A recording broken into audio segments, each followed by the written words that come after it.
Hey, what's up, YouTube? My name is Juju from Jujutron Gaming, and today I'm going to share my experience with Gods Unchained. So I actually started this game about last week. I was a completely free-to-play player, and I got Mythic after 4 days of playing. Well, technically over the time span in a week, but I technically played like 4 days. This is my Mythic Rank right here. We're currently on a weekend event. I haven't started my games yet, but I plan on doing that after. But yeah, let me go ahead and go to my player stats. These are my player stats right here. As you can see, I started playing like August 15th here, played for a bit, and then from there I got to Mythic around August 19th. Yeah, pretty much I started off with a nature deck. That's where it says other nature right here, and then like 4 days ago, I pivoted to a war deck because I felt like I had better cards for ward at that point. I'm just gonna go ahead and share my experience with Gods Unchained, what my mindset was and what my thought process was with climbing over to Mythic. Honestly, it wasn't really my goal to climb to Mythic. I kind of just got there. My goal was to accumulate as much cards as possible, and I just got Mythic as a byproduct. But here's basically my thought process. So since my goal was to obtain as much cards as possible, and while still being a free-to-play player, I wanted to level up as much as possible in the shortest amount of time. And for me to do that, I would have to play as many games as possible, which means I would have to build decks that were that had short games, so I can play the most amount of games as possible in the shortest amount of time. So with that conclusion, I went ahead and made some aggro decks. As a free-to-play player, I didn't really have much. Also, the market was pretty... You can't really access the market during this time, so I had to get a little creative with the cards I had. So basically, I went into my workshop, made a ton of decks. You see all the blank decks here. That's just because I was messing around in my collection, seeing what was possible.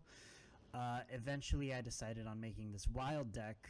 It said green mid-range, but it's actually more of a token aggro kind of deck.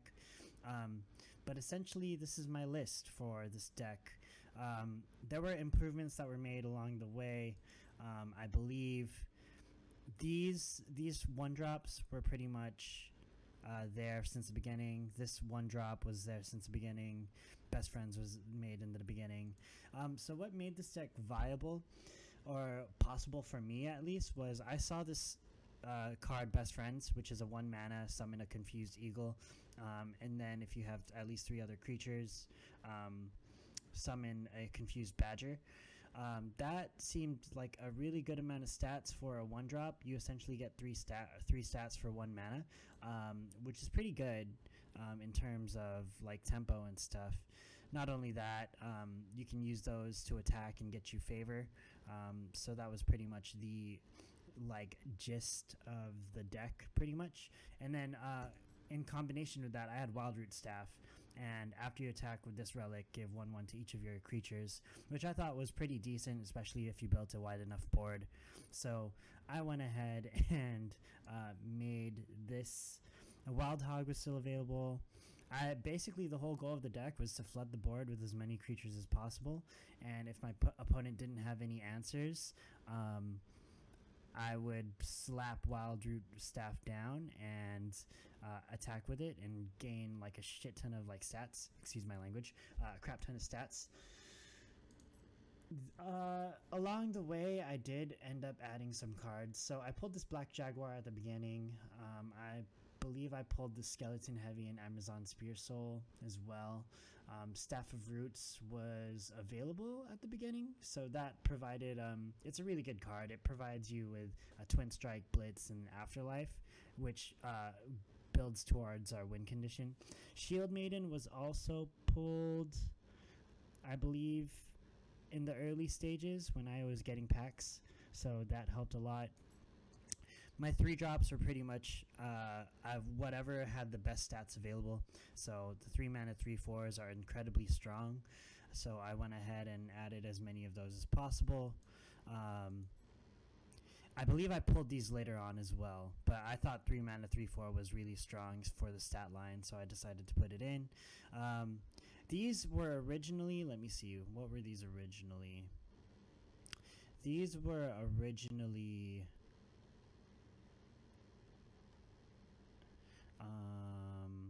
Wetlands Ogre, the Overgrown Rhinos, but when I pulled them, I was kind of going back and forth because Confused is, like, the 5/5 stat line is really nice, but the Confused kind of gets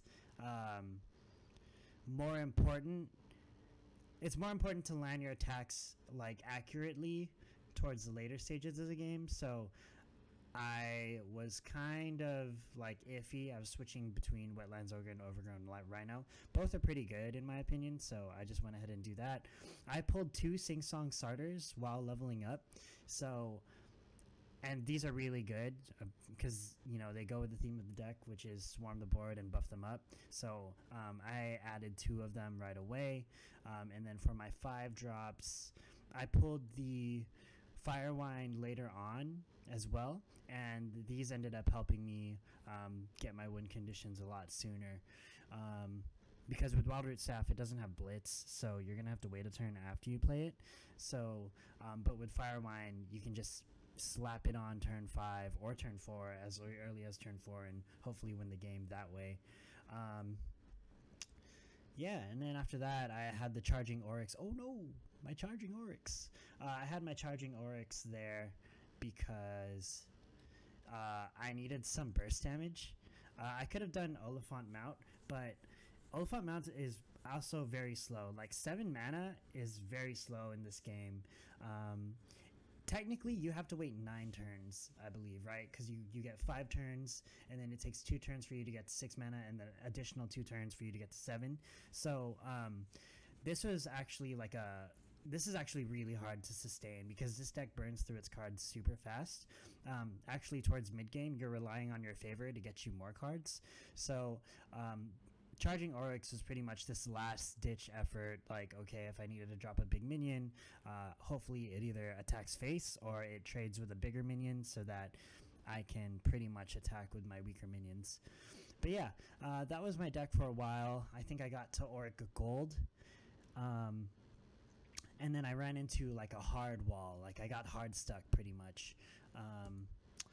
So I went ahead and went back into my collection. Luckily, at that point, I was already like level 19, level 20. So I went ahead and looked for like what my collection was at the time. I originally thought purple aggro would be good, but it kind of wasn't. So I thought I had enough cards, but I didn't, so the deck ended up being like incomplete. But I did see that I had pretty good war cards, so I pivoted over to that, and I pivoted to another aggro deck because, again, the goal was to level up and obtain as many packs as possible so that we can build our collection, and aggro is the perfect way of doing it, so I went ahead and do this. This deck is actually pretty busted because the Slayer power, the God Power Slayer, works really well with all these cards, especially, well, your relics in particular. But I'll go ahead and, break my thought process down. Obviously, since this is a free-to-play like account, the deck isn't perfect, of course, but I felt it was good enough to get me to Mythic, and it really was.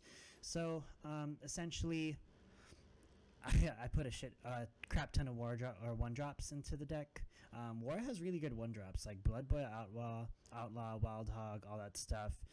The goal of the deck is to actually have a board and then sustain it with Enduring Shield, which is so important, and then refill Enduring Shield with your Slayer hero power, or your God power, sorry. I play at Hearthstone, so I refer to it as hero power, but I think it's called a God power. And then everything else is pretty much just making sure you're keeping up tempo with the board. Usually this deck wins by like turn 5, turn 6, turn 7, which is pretty good. But yeah, essentially what you want to do is you want to play as many one drops as you can. If you're going first, I typically would like to open with like 2 one drops and a enduring shield, because that's all you really need to win the game. And then from there, you pretty much build up pressure as you go along. Like a typical turn will go one drop, one drop, one drop, bag of tricks, another one drop into turn 2, enduring shield, trade, attack face, into turn 3, Slayer, enduring shield again, trade, attack face, and then from there it's like whatever you can play, and then you just keep pressing Slayer as the game goes along. It does lose. Like I just wanna give like that expectation that you will lose games. You know, playing aggro and stuff, like there's just some games that you can't win. Like maybe your board like gets like or maybe your board gets wiped by a really strong spell. That's going to happen. Or an opponent like just puts like a really strong frontline monster down, and there's nothing you can do. I think that's the nature of card games, though. Like you're never gonna win 100% of the time. You really just have to like accept the loss and move on at that point, really. But yeah. I think, and after I made this deck, if you can see here, I ended up getting like a 80% win rate all the way to Mythic, which I thought was pretty good. Granted, I was playing on weekdays, and typically the player base is a little weaker on weekdays because it's not a tournament or it's not like a competitive setting, but still, it was pretty good. Not gonna lie, an 80% win rate is actually kind of insane. Typically, you want to get to like 55, 60, but yeah, 80 is insane, really. So yeah, after I got Mythic, I went ahead and stopped. I decided to go ahead and maybe just like I wanted to share my experience with other free-to-play players in hopes that they kind of get something from this, because honestly I wasn't expecting to hit Mythic at all. I was kind of just playing the game in order to try to like get as many packs as possible, but I will say though, disclaimer, I played Hearthstone for about 5 years, and I really felt like the skill set transferred over really well. I was a top 500 legend player consistently. I played pretty competitively. Of course, after a while, I kind of realized that Blizzard wasn't really taking care of the game as much, or the ecosystem, so I decided to step away from it, pivoted over to other games, and then I found Gods Unchained like literally a week ago, and decided to play, and it was really fun. I really enjoyed the game. I think there are a lot of aspects of it that are really cool. Yeah, to other free-to-play players out there, you can totally get to Mythic Rank as long as you just look at your collection and, you know, figure out what works for you. I chose Nature because I pulled really good Nature cards, and I later on pivoted to War because I pulled really good War cards. But yeah, you don't also need legendaries. Like, I think out of all the legendaries I've pulled, they're all like light cards, which didn't work with the kind of deck that I was trying to make. So, other things for free-to-play players, I think biggest thing is learn the game, for sure. I think because of my experience with Hearthstone, I knew what cards were good and what cards weren't good. I also knew how to mulligan. That's really important. If you know how to mulligan, especially with an aggro deck, you'll do really well. And then knowing when to trade and knowing when to go face, and just knowing who the control is and who the aggro is. Those are some pretty good tips that I could give. Always, I think it's an inevitability for sure, but always try to learn from your losses, right? It's really easy for a card game to kind of blame RNG on your losses, but sometimes, like, you know, sometimes there are things there you can learn. Like maybe there's an instance where you could have traded face, or you could have traded with a minion to allow yourself to go face for other turns, or maybe sometimes there's an instance where you overextended when you should have played around someone else's outs, you know. So there are a lot of things there that you can learn in a game, regardless whether or not you lose to RNG. It's just up to you as a player to kind of fill in those gaps and just have that mindset and have that perspective on, hey, like, yeah, I lost because of RNG, but was there anything else that I could have done better that game? And I think if you do that over the course of, a week or a month, after every game, like, your improvement will go up significantly in the shortest amount of time. Yeah, so with that being said, that's all I have for today.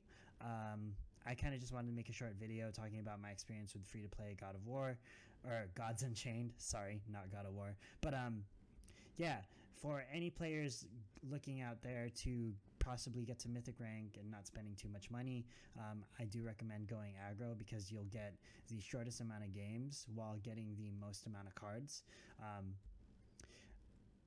Whether or not you get to Mythic, that's up to how much you're willing to learn about the game. But other than that, I hope this becomes a good resource for whoever wants to play Gods Unchained in the future. I think this is a really good game. I'm excited to see the player base grow. I really want to see this game like develop into something big. But yeah, that's pretty much it. If you've tuned into the channel, thanks for watching. I don't do this often, but I really appreciate it.